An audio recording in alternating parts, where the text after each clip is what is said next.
নমস্কার বন্ধুরা, তন্হির পাকশালাতে সবাইকে স্বাগত। কচুর শাক, কচুরলতি এই সমস্ত খাবার দাবার আমরা বাঙালিরা কি কখনো ভুলতে পারি? গরম ভাতের সাথে কচুরলতি খেতে কিন্তু অসাধারণ লাগে। আপনাদের কেমন লাগে কচুরলতি অবশ্যই জানাবেন। আজকে আমি আপনাদের সঙ্গে শেয়ার করছি লতি চিংড়ির রেসিপি। তাহলে দেখে নেওয়া যাক আমার আজকের এই ভিডিওটি।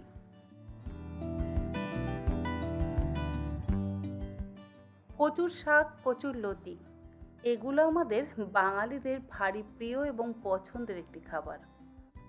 কচুরলতি বানাতে সময়ও যেমন কম লাগে আর উপকরণ তো খুবই কম লাগে, খেতেও হয় অসম্ভব সুস্বাদু। শুধু ঝামেলা একটাই, লতিটা কাটার। আজকে আমি লতি চিংড়ির রেসিপি শেয়ার করব। তাই জন্য এখানে মিডিয়াম সাইজের বাগদা চিংড়ির ব্যবহার করেছি।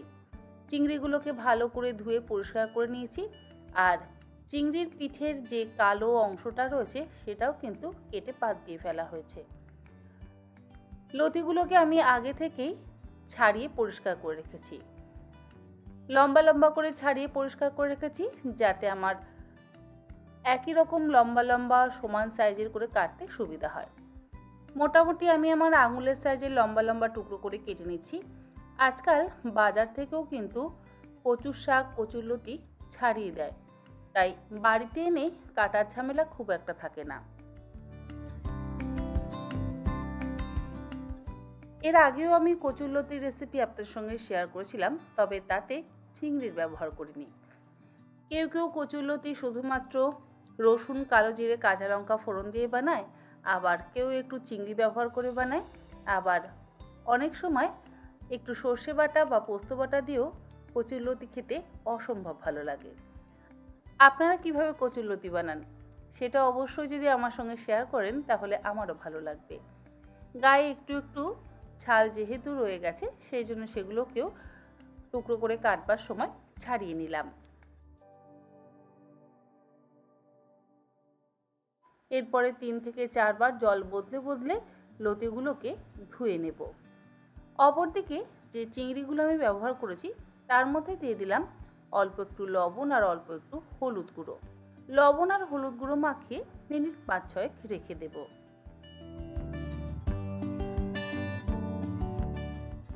রান্নাটা করবার জন্য কড়াইতে দিয়ে দিলাম 4 টেবিল চামচ পরিমাণে সর্ষের তেল। অবশ্যই এই রান্না কিন্তু সর্ষের তেলেই করতে হবে, আর একটু তেল বেশি দিলে ভালো লাগে। তেল গরম হয়ে যাওয়ার পর ফোড়ন দিচ্ছি হাফ চা চামচ কালো জিরে, তার সাথে 3টে চেরা কাঁচা লঙ্কা। হামালদিস্তের মধ্যে 7 থেকে 8 কোয়া রসুন নিয়ে নিলাম। রসুনগুলোকে থেতো করে নেব।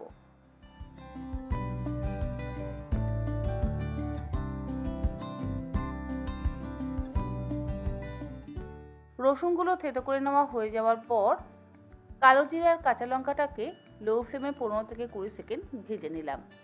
আর কাঁচা লঙ্কা এবং কালো জিরের যখন একটু সুন্দর গন্ধ বেরোতে শুরু করবে, তখন এর মধ্যে থেতো করে নেওয়া রসুনটা দিয়ে দিলাম। রসুনটা দিয়েও 1-2 সেকেন্ড একটু ভেজে নিচ্ছি। একদম লাল লাল করে ভাজবার কিন্তু প্রয়োজন নেই, জাস্ট হালকা করে একটু ভাজা হয়ে যাওয়ার পর এর মধ্যে টুকরো করে কেটে ধুয়ে নেওয়া লতিগুলো দিয়ে দিলাম। এরপরে লতিগুলোকে হাই ফ্লেমে মিনিট 3 সময় ধরে ভালো করে ভেজে নেব। কচুরলতিগুলো ভাজবার সময়তে গ্যাসের ফ্লেমটাকে লো টু মিডিয়ামে করে দিয়ে এর মধ্যে দিয়ে দিলাম স্বাদ অনুসারে লবণ, অল্প একটু হলুদ গুঁড়ো আর 1/4 চা চামচ পরিমাণে কাশ্মীরি লঙ্কার গুঁড়ো। এই রান্নাতে মশলার ব্যবহার একেবারেই কম। এবারে আবারও গ্যাসের ফ্লেমটাকে হাইতে করে দিয়ে লতিগুলোকে মশলা দিয়ে ভালো করে একটু ভাজা ভাজা করে নেব।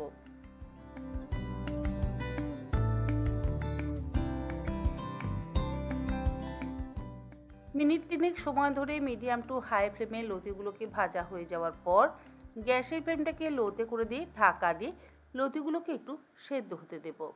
অপরদিকে আলাদা একটা ফ্রাই প্যানের মধ্যে দিয়ে দিচ্ছি সামান্য পরিমাণে একটু তেল, জাস্ট ওই 2 চা চামচ পরিমাণ। তার মধ্যে লবণ আর হলুদ গুঁড়ো মাখিয়ে রাখা চিংড়িগুলো দিয়ে গ্যাসের ফ্লেমটাকে মিডিয়ামে করে দিয়ে মিনিট 3-4 সময় ধরে হালকা করে ভেজে নেব। চিংড়ি কখনোই খুব বেশিক্ষণ সময় ধরে ভাজবার প্রয়োজন নেই। চিংড়িগুলো বেশ একটু হালকা লাল করে ভাজা হয়ে যাওয়ার পর গ্যাসের ফ্লেমটাকে বন্ধ করে দিলাম।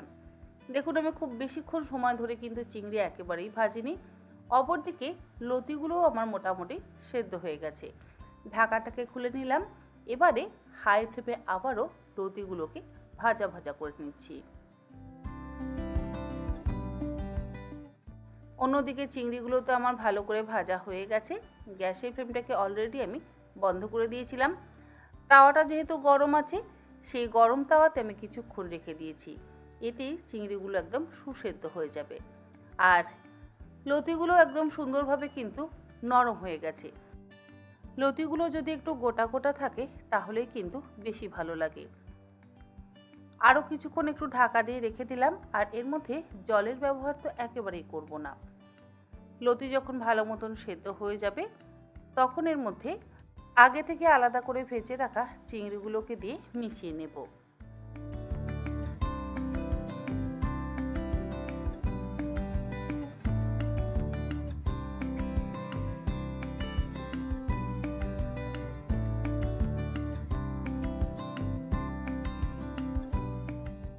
চিংড়িগুলোকে মিশিয়ে নেওয়ার পর এর মধ্যে দিয়ে দিচ্ছি অল্প একটু চিনি।